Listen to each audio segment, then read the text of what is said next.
Jadi Nabi Adam diutus oleh Allah ke muka bumi ini menjadi khalifah. Di muka bumi ini sudah ada gajah, sudah ada harimau, sudah ada burung balam, burung ketitiran, semuanya sudah lengkap. Terakhir barulah dikirim manusia. Untuk apa? Untuk memelihara kestabilan alam, untuk memelihara juga hewan-hewan peliharaan. Tak boleh dizalimi. Kalau hewan-hewan yang untuk makan juga tidak boleh kita zalimi. Misalnya apa? Ayam. Hati-hati yang makan ayam potong, karena ada ayam potong itu yang haram kita makan. Bagaimana ayam potong kok bisa haram kita makan? Cara memotongnya itu, dia terzalimi atau tidak? Jadi akibat perbuatan yang haram itu kita makan, hasilnya juga haram. Jadi kalau kita khawatir, cemas, nggak usah dimakan ayamnya, makan saja sayur-sayuran. Apabila orang mengundang kita pergi pesta pernikahan atau satu tempat, nah kalau kita tahu bahwa ayamnya itu hasil dari kezaliman, atau sapi yang dia potong dari kezaliman, itu namanya kita ikut kezaliman juga. Bagaimana kezaliman memotong sapi? Dipotongnya sapi itu masih bergerak-gerak, sapi itu sudah ditanggalkan kakinya, sudah ditanggalkan kaki depan, kaki belakang, sudah dipotong-potong perutnya, padahal dia masih bergerak. Jadi hewan itu supaya jangan terzalimi, setelah dia tidak bergerak lagi baru boleh dipotong. Termasuk ikan juga, pukul langsung dipotong gitu ya. Nah, tak tunggu dia mati dulu, terzalimi. Ayam juga, kadang-kadang ayam tuh lihat orang motongnya, kadang-kadang tak baca bismillah atau tidak. Apa yakin kita ayam sebanyak itu dibesar, potong-potong, kadang-kadang hanya diiris sedikit lehernya, lalu dimasukkan ke dalam air panas, darahnya tak keluar, mungkin akibat dipatahkan itu, dia pingsan, lalu dimasukkan ke dalam air panas, lalu dicabut wudunya cepat. Nah, itu namanya dia terzalimi. Persyaratan memotong hewan tidak terpenuhi. Persyaratan memotong hewan itu, pertama baca bismillah, yang kedua sebaiknya hadap ke kiblat, yang ketiga harus putus dua urat yang terdapat pada leher ayam itu. Pertama leher tempat lewat makanan, yang kedua saluran napasnya. Keduanya itu harus putus, dan darahnya harus keluar, sehingga dia mati dalam keadaan menghadap Allah. Sehingga kita baca bismillah itu dengan nama Allah, itu artinya kita mewakili Allah. Allah lah yang mencabut nyawanya. Nah, makanya atas nama Allah kita menyembelih, atas nama Allah, bukan kehendak kita sendiri. Kenapa? Karena tuntunannya dari Allah dan Rasulnya. Nah, jadi kalau disembelih secara zalim, secara tidak benar, haram memakan ayam yang tidak disembelih dengan benar. Itu sebabnya orang-orang dulu di kampung-kampung, kalau mau menyembelih ayam tuh dia cari ustaz, atau orang-orang tinggal di Solo, tolong potong ayam nih, padahal dia bisa memotong sendiri. Kenapa dia minta tolong? Supaya yakin dia halal dan ayam tadi tidak teraniaya. Persyaratan berikutnya, pisaunya harus tajam. Nah itu, supaya dia tidak teraniaya, harus tajam pisaunya. Kalau tidak, dia teraniaya.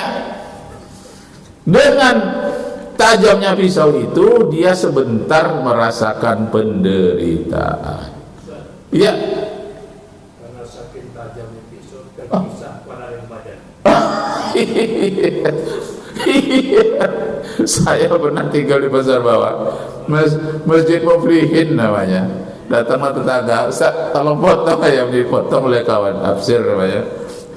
Ayo potong, iya. Motongnya berdiri, seharusnya dia jongkok atau duduk, ya berdiri dia. Potongnya pisau terlalu tajam, putus seperti kata Ustaz tadi, putus dia.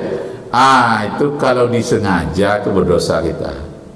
Tapi kalau tidak sengaja, memang pisau itu tajam, menurut ukuran biasa, terpotong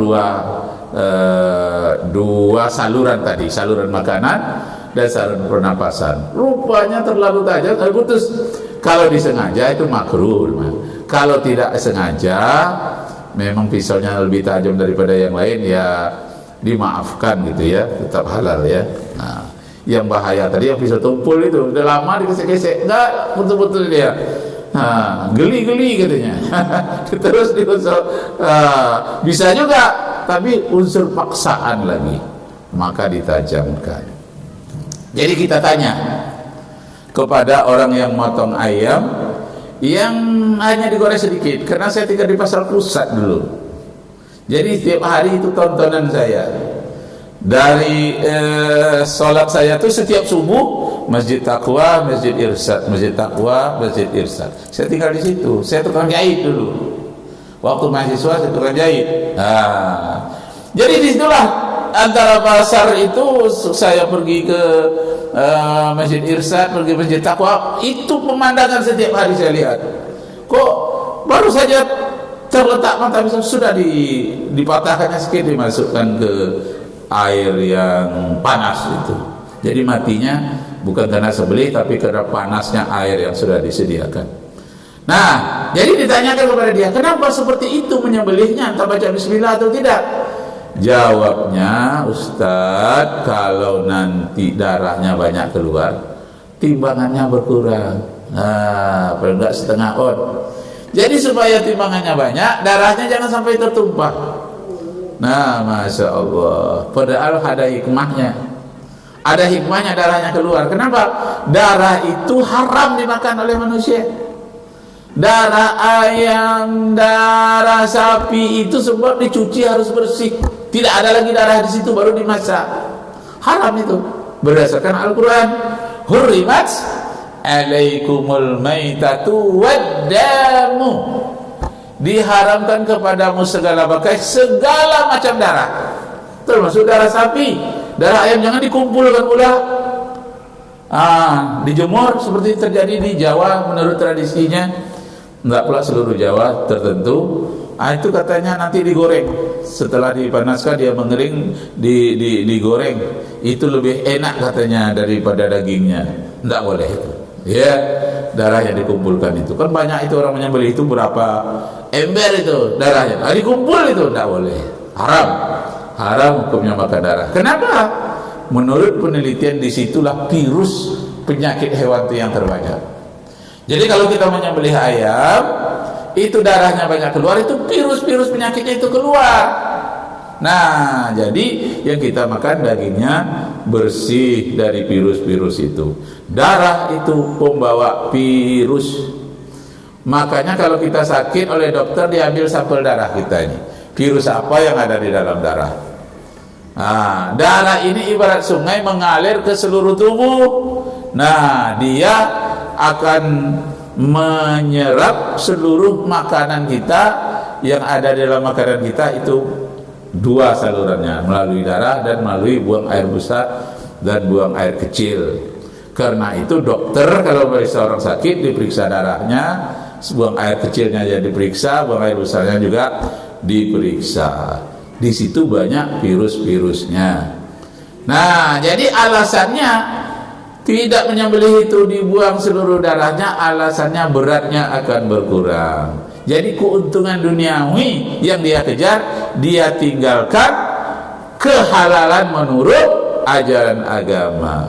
Itulah disebutkan dalam hadis, ya'ti 'alan nasi zamanun la yuballiyal mar'u aina akhaza maluhu aminal halal aminal haram. Akan datang suatu masa nanti kepada manusia tak peduli lagi dari mana dia mendapatkan rezeki, apakah halal atau haram, atau caranya, cara yang halal atau cara yang haram, mereka tak peduli. Itu filsafat yang dipakainya filsafat 3H. Halal, haram, hantam. Na'udzubillahi min dzalik. Nah itu. Yang menyembelih sapi juga begitu.